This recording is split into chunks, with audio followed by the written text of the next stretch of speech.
On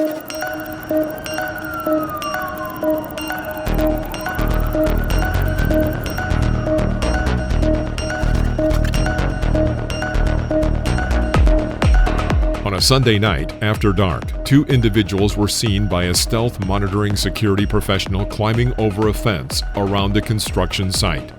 The site was located directly across from a residential property where a large group was gathering. The trespassers descended a ramp to go further into the site. They headed for one of the stationary cranes and quickly climbed to the top, where they remained.